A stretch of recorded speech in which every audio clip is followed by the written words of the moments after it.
Illinois environmentalists and the city of Springfield made history recently when the Sierra Club agreed to support the construction of a new coal-fired power plant. Behind this first-of-a-kind deal was Springfield's commitment to wind-generated power.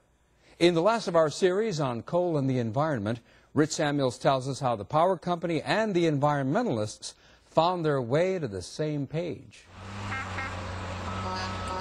The new generator the Springfield Power Company is building to increase its existing capacity is the only coal-fired unit presently under construction in Illinois. Environmentalists who've blocked coal-fired plants elsewhere, largely because of global warming issues, sing the praises of this fossil fuel-fired project. The new coal plant they are building will replace one of the dirtiest in the country. It will be more efficient. That means they have to burn less coal to produce the same amount of electricity. And it will also have state-of-the-art pollution controls. So from a soot, smog, and mercury perspective, one of the three other big concerns with coal burning, it will be one of the cleanest coal plants in the nation. This is one of only 3 plants in Illinois that continues to burn high-sulfur Illinois coal, because Springfield City Water, Light, and Power Company, CWLP for short, invested in so-called scrubbers that remove sulfur compounds that otherwise would go up the stack in violation of federal regulations. What we're looking at here is the output from our Dolman 3 scrubber. The feedstock for this process is limestone.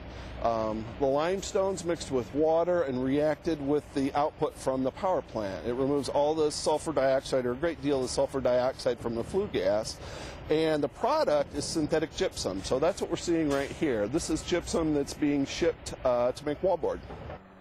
200 trucks a day fill up with Illinois coal at a mine 25 miles north of Springfield.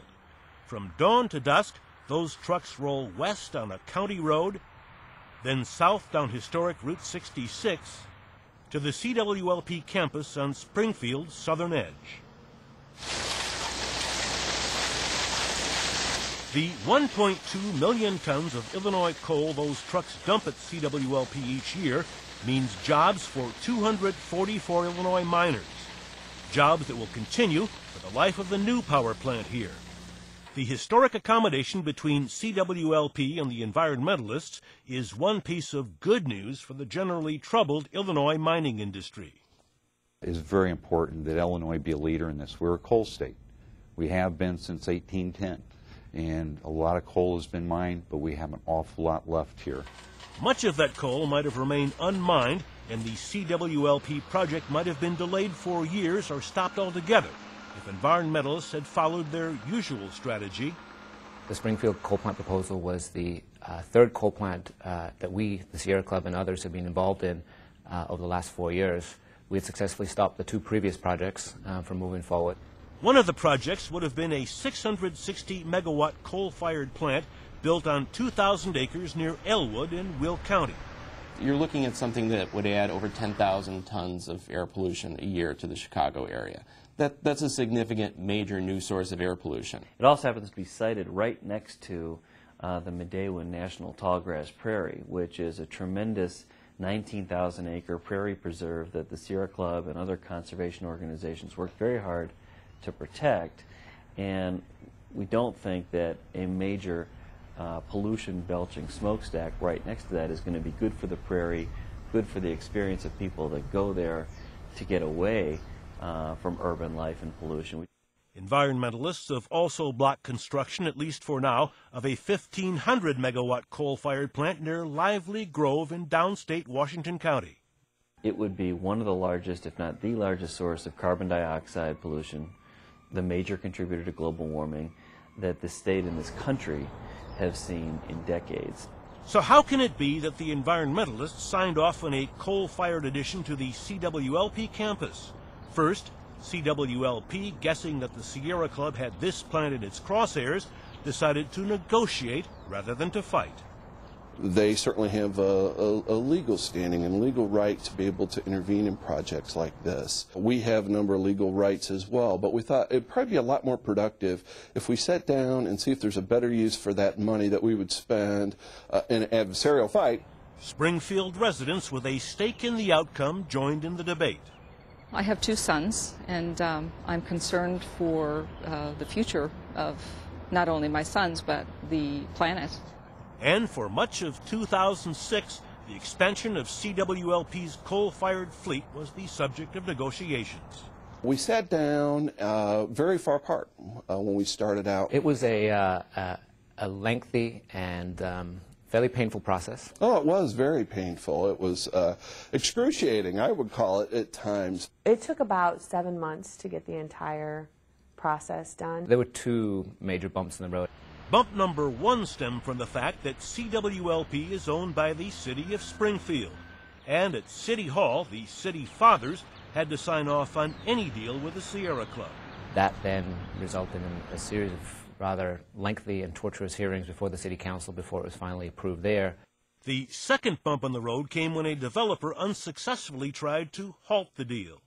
Developers' interests had nothing to do with energy or electricity. It was a long-standing beef the developer had with the city over a zoning issue, but he took this as an opportunity to try to derail the settlement between the city and the Sierra Club. CWLP's commitment to purchase 120 megawatts of wind-generated electricity is what made the deal both possible and unique, by offsetting the inescapable carbon dioxide emissions of a coal-fired power plant with a form of power generation that's greenhouse gas-free. The wind component is the piece of the agreement that really secures the largest amount of global warming emission reduction, because by providing electricity from wind power, of course, you're not producing any global warming pollution. The city agreed to meet 20% of their electricity needs from wind power. Previously, they hadn't have any renewable power at all in their mix, so this was a huge step for them to get up to 20% of the power from wind. As it turned out, the success of the deal here in Springfield depended in large measure on the cooperation of the state of Illinois. Actually, we looked at who the largest customers were for CWLP, and it seemed that the state buildings were the largest customer of the state. And so we actually talked to the governor's office about having their energy come from wind power in order to help CWLP reach their commitment of 120 megawatts. The upshot of that deal became that the state is committing to purchase all of their power for the state offices down in Springfield, which obviously are substantial, to do that from wind. So in that way, I think it helped make the CWLP deal work with the Sierra Club. Absent the state of Illinois' participation, would this deal have gone forward? I think that it would have been much more difficult. I think that CWLP was not sure how they were going to cover the cost of 120 megawatts of power. I think that the state of Illinois getting involved with this was very forward-thinking on their part. I think it demonstrates a commitment to lead by example, and I think it helped us get to the agreement much faster than we would have otherwise. In recent weeks, the city of Springfield signed deals to purchase 20 megawatts of wind-generated electricity from facilities presently operating in Iowa.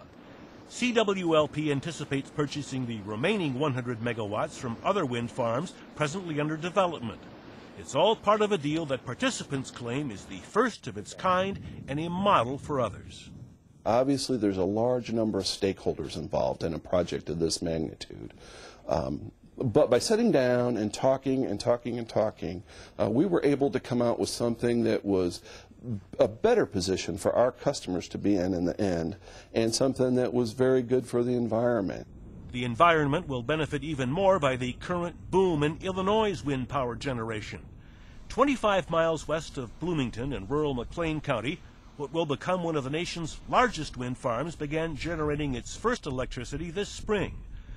In early April, the Goldman Sachs Group sold this and other wind properties to a Portuguese firm for $2.15 billion, twice what it paid for the properties 2 years earlier. Environmentalists say that profits like that send a message. Well, what it tells you is that the wind power business is big business. And the businesses that are getting into it are serious, major businesses that are in it to make money and are making money at it. This is no longer the old couple of guys in the back of the garage building wind turbines and saying, let's do something green.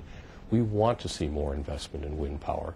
If we want to get out of the position of having to over-rely on coal plants that pollute the environment and help cause global warming problems, we need to have positive, clean energy solutions that help to avoid the global warming pollution and therefore make our environment better. And down the road in Springfield, those who had a hand in making the deal with CWLP take some pride in being ahead of the curve. We always think of either coast being the place where the most progressive things happen, and to know that in Springfield, Illinois, where not too many progressive things ordinarily happen, we were getting an agreement that was going to benefit everybody, not just Springfield. For Chicago Tonight, this is Rich Samuels. The Springfield deal is already serving as a model. Last month, the Sierra Club negotiated a similar arrangement with the utility that serves Kansas City. Environmental reporting on Chicago Tonight is made possible in part by the Joyce Foundation, dedicated to protecting the Great Lakes. Fresh water at the heart of America.